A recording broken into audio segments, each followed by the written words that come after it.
Assalamualaikum warahmatullahi wabarakatuh. Alhamdulillahilladzi amarna bil jamaah wa nahana 'anit tafarruqi wal asabiyah. Assalatu wassalamu ala Rasulillah wa ala alihi wa sahbihi wa man ittaba'a risalata, amma ba'd.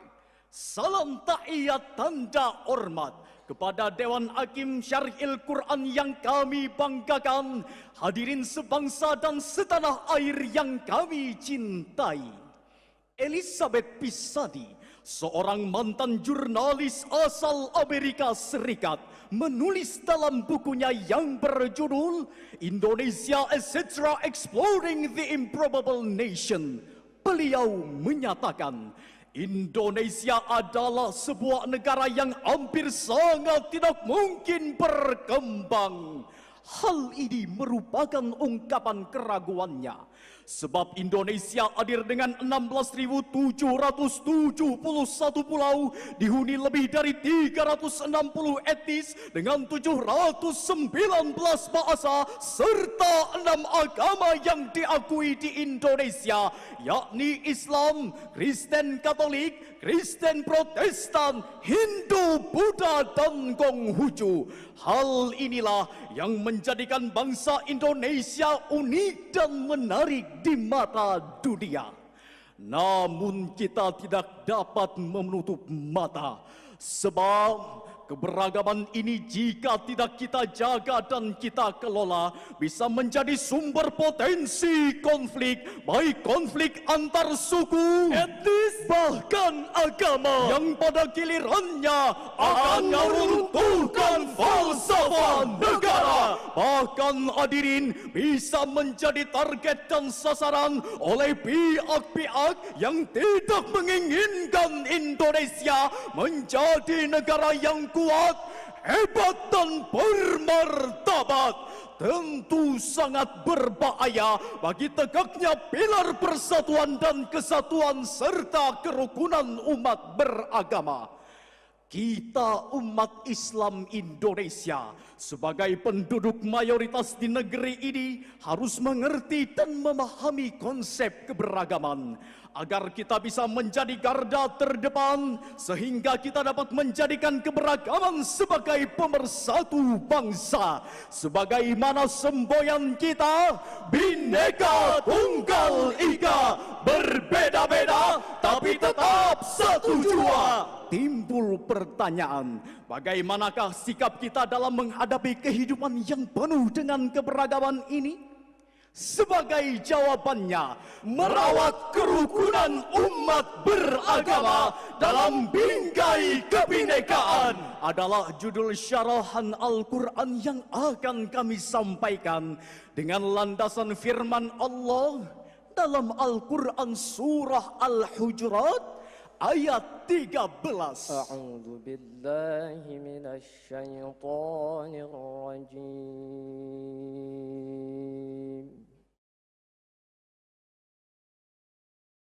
Bismillahirrahmanirrahim.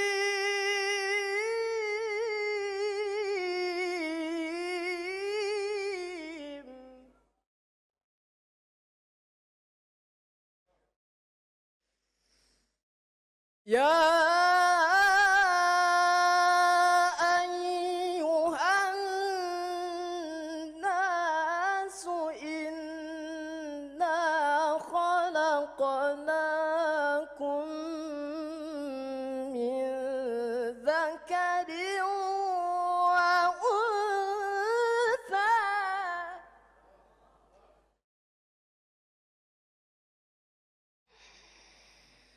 Inna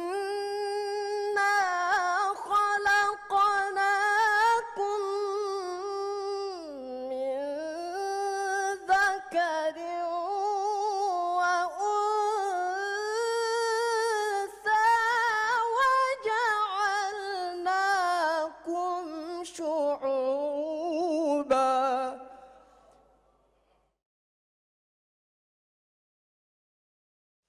وجعلناكم شعوبا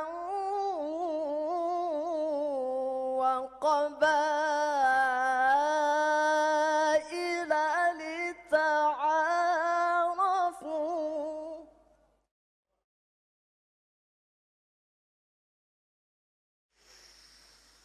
إن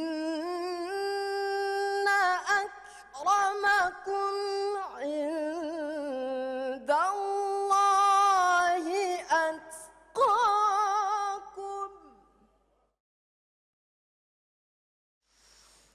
إن الله عليم خبير.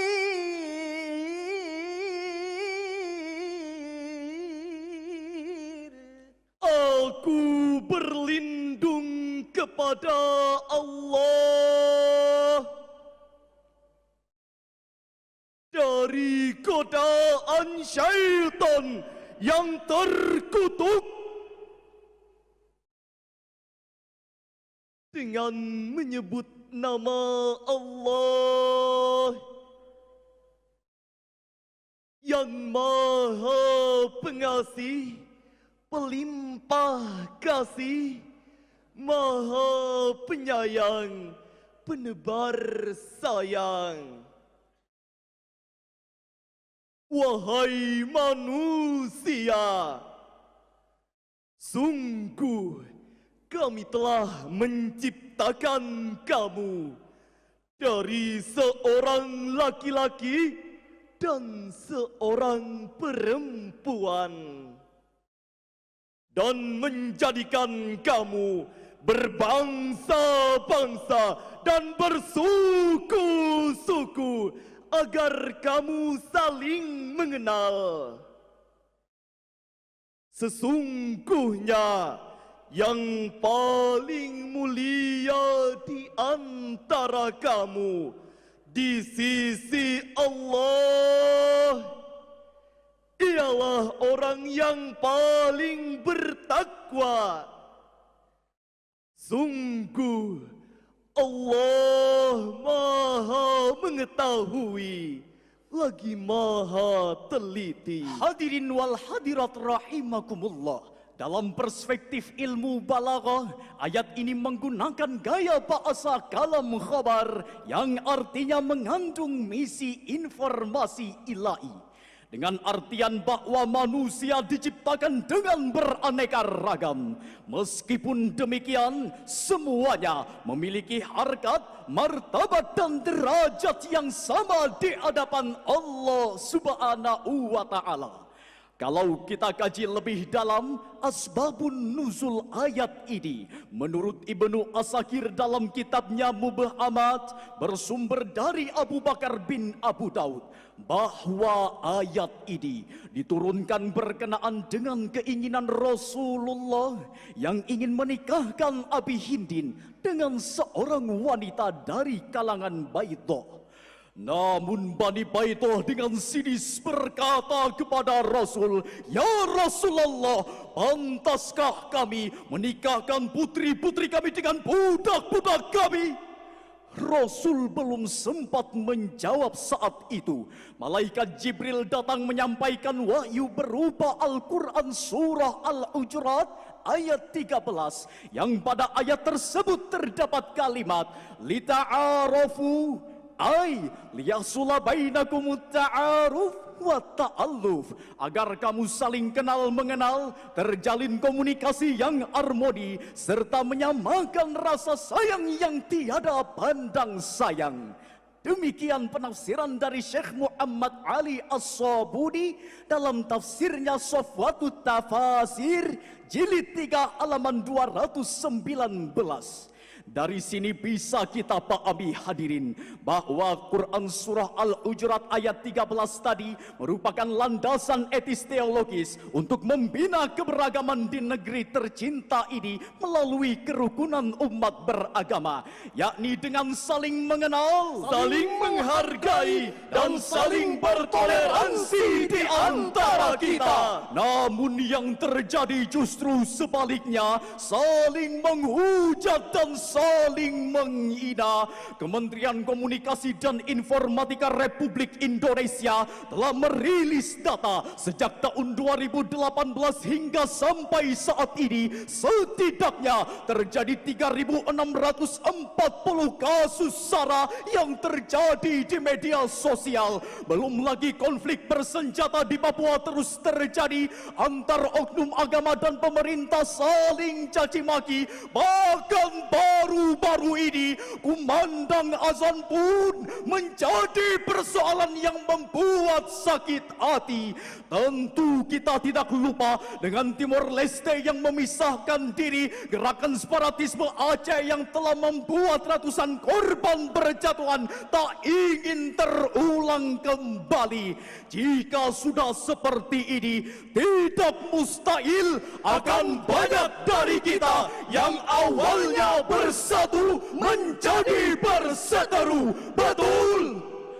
Hadirin, apakah kita rela jika bangsa yang besar harus hancur hanya karena perbedaan di antara kita? Laisa minna man da'a ala asabiyah wa laisa minna man mata ala asabiyah.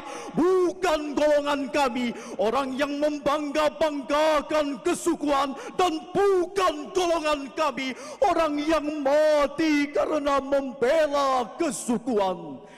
Allah Subhanahu wa Ta'ala mengisyaratkan kepada kita agar memperkokoh persatuan dan kesatuan dan melarang kita untuk bercerai-berai. Hal ini terangkai dalam Al-Quran Surah Ali Imran ayat 103. Wa'tasimu bihablillahi jami'an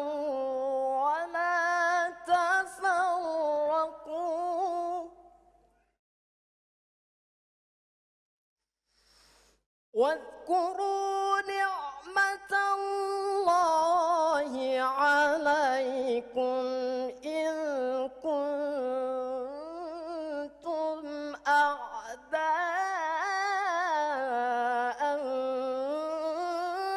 فألف بين قلوبكم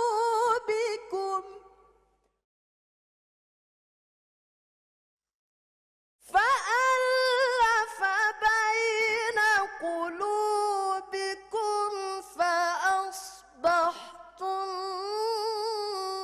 بنعمته إخوانا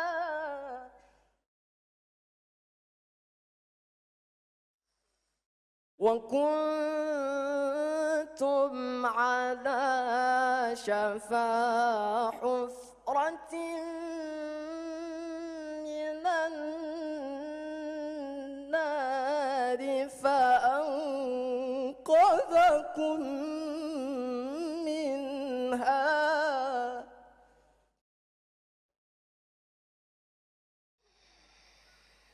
كذلك يبين الله لكم آياته لعلكم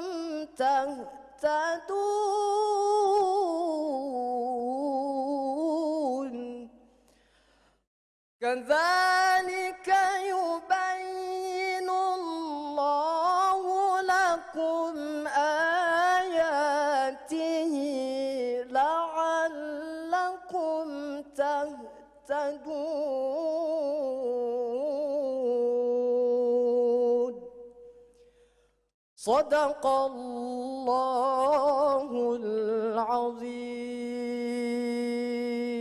Dan berpegang teguhlah kamu semuanya pada tali agama Allah, dan janganlah kamu bercerai-berai,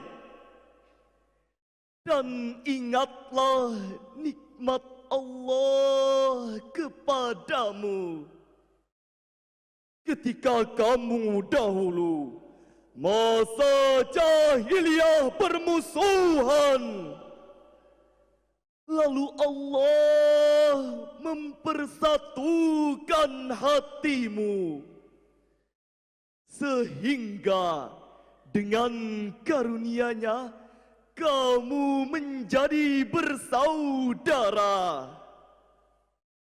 Sedangkan ketika itu kamu berada di tepi jurang neraka, lalu Allah menyelamatkan kamu dari sana.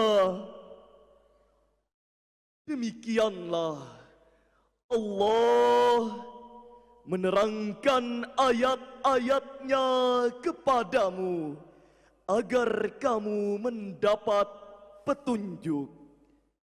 Maha benar Allah yang Maha Agung dengan segala firman-Nya. Hadirin wal hadirat rahimakumullah, Imam Ismail Haqqi Al-Barsyawi dalam tafsirnya Ruhul Bayan jilid 5 halaman 321 mengungkapkan bahwa penyebab terjadinya tafarruq atau berpecah belah ialah idh kuntum a'da'a, apabila kamu berselisih. Sedangkan dalam tafsir Jalalain yang dikarang oleh Imam Jalaluddin Al-Ma'alli dan Imam Jalaluddin As-Suyuti, dalam tafsirnya mengungkapkan fa innal firqata alaqatun wal jama'ata najaatun, sesungguhnya perpecahan merupakan sebuah kebinasaan dan persatuan merupakan keselamatan. Dengan demikian, untuk merawat kerukunan umat beragama, maka yang harus kita lakukan adalah harus bersatu, bukan berseteru, berintegrasi, bukan disintegrasi, dan siap berkompetisi, bukan berkelahi. Mulai detik ini mari saling bersinergi, Jangan saling caci maki. Lebih baik berkolaborasi, duduk sama rendah, berdiri sama tinggi. sang saka merah putih gagah berkibar. Nampak indah melambai-lambai. Semangat juang NKRI harus berkobar agar Indonesia makmur tergapai. Hadirin wal hadirat rahimakumullah, dari uraian tadi dapatlah disimpulkan bahwa keberagaman merupakan rekayasa Sang Pencipta yang harus kita jaga dan kita syukuri. Dalam rangka memandang pentingnya merawat kerukunan umat beragama, maka mantapkan ukhuwah wataniyah, ukhuwah islamiyah, dan ukhuwah insaniyah. Jika sikap ini yang kita tumbuh kembangkan, insya Allah Indonesia akan jaya dengan keberagamannya. Amin ya Rabbal Alamin. Demikian yang dapat kami sampaikan, lebih dan kurangnya mohon dimaafkan. Terima kasih atas segala perhatian. Assalamu alaikum warahmatullahi wabarakatuh.